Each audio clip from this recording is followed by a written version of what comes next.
So good day mga kalapatids, bali pang-anim na toss na natin ngayon, umaga tsaka tanghali. So bakit ba ganun ginagawa ko?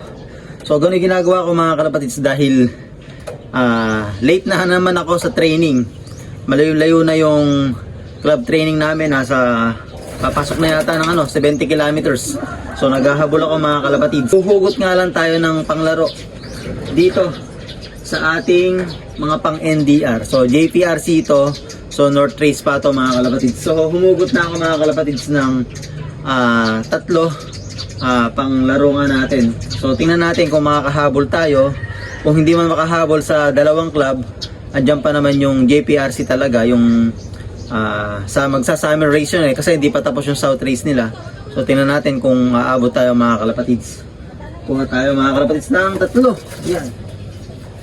So sa mga unang toss nga natin sa kanila mga kalapatids, talagang ang tagal nilang umuwi. Basal to mga kalapatids, talagang binasal ko sila. Siguro mga edad dito is mga 5 months mga kalapatids.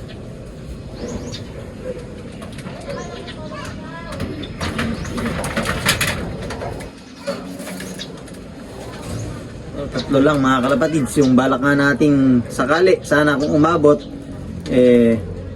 yan, tatlo ang ilalaro natin. So pangalawang toss ko ngayon, kanyang umaga nag-toss na ako, then ngayon tanghali toss ulit tayo na makahabol mga kalapatids, unti-unti. So sana makahabol. Kung hindi makakahabol mga kalapatids, ano tayo, hintayin natin yung isang club, yung JPRC magsa-summer race yun. Okay, lakad tayo mga kalapatids.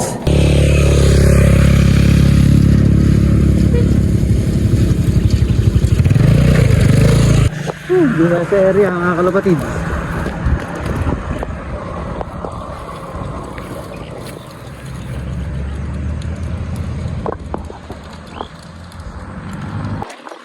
Ayun, mga kalapatids So, sipag lang uli mga kalapatids.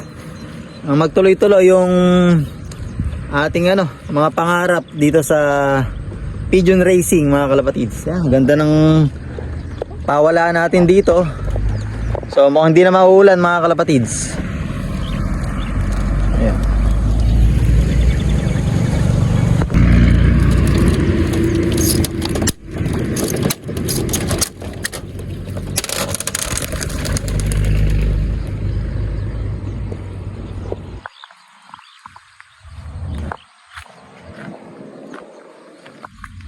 Yun, dumiretso na mga kalapatids.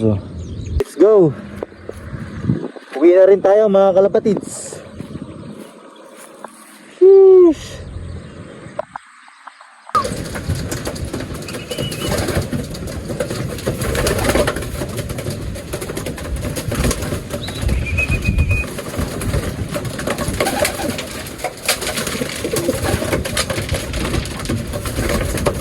So ito mga kalapatids, yung unang-una kong kalapate nung nagsisimula ako 2017 mga kalapatids. So hen siya mga kalapatids. Itong ibon na to, yung mga naging anak nito sa akin, yun yung nakatikim ako ng mga certificate na kapagpadulo ng norte. So yung mga inanak sa akin nito mga kalapatids, maganda ang mga naging performance. So dahil newbie ko noon, hindi ko alam yung sistema. So, yung dulo, kinakapos.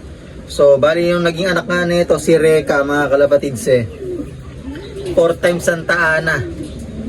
So, nung dalawang laro ko siya ng Santa Ana, nung una, hindi ko siya mapaklak ng Santa Ana. Nung nilaro ko ulit siya ng Santa Ana, hindi ko ulit napaklak. Yung dalawang sunod na nilaro ko ulit, yung pangatlo, yun, nakapagpaklak na ako ng Santa Ana. Then, yung last na laro ko sa anak nito, ayun, nagklak ulit ang Santa Ana. Muntik pang mag-lap champion. So, yung anak niyang si Reka, 4 times Santa Ana. So, clacker nga mga kalapatids. Nabili naman ng taga Cavite, si Reka. So, doon nag-produce na magandang mga performance mga kalapatids. Tapos nag-anak din to sa akin mga kalapatids. Santa Ana Cagayang clacker. Swagger naman mga kalapatids. Tapos, ito yung nanay ni Victor Wood mga kalapatids, yung super set natin. So second place ng off color mga kalapatids.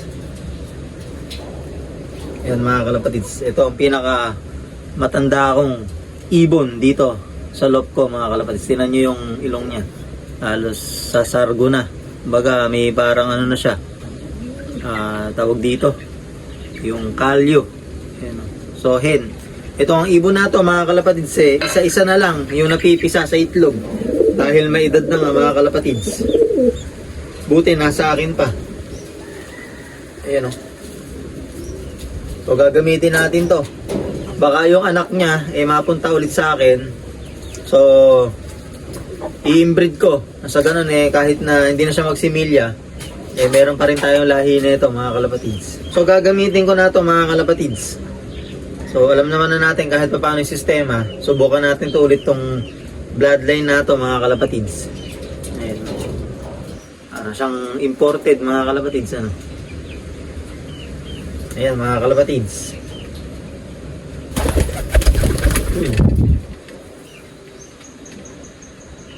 Blue bar white flight. Ganda katawan nito kahit na nagsusubo na siya. Hindi nagbabago yung katawan.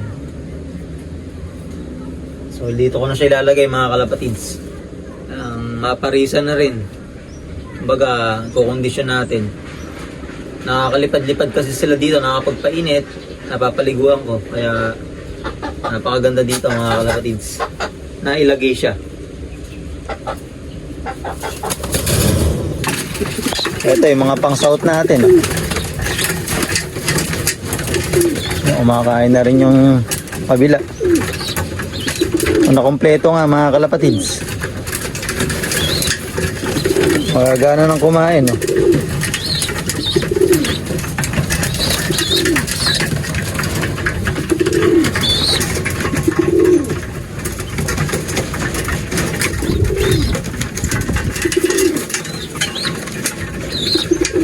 Hindi pa tayo nakapaglinis. Kumbaga, hindi naman sumisingaw yung ammonia.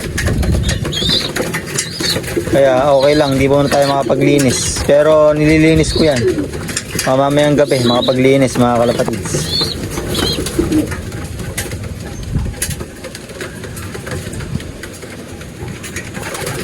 Gutom pa, bigyan pa natin mga kalapatids.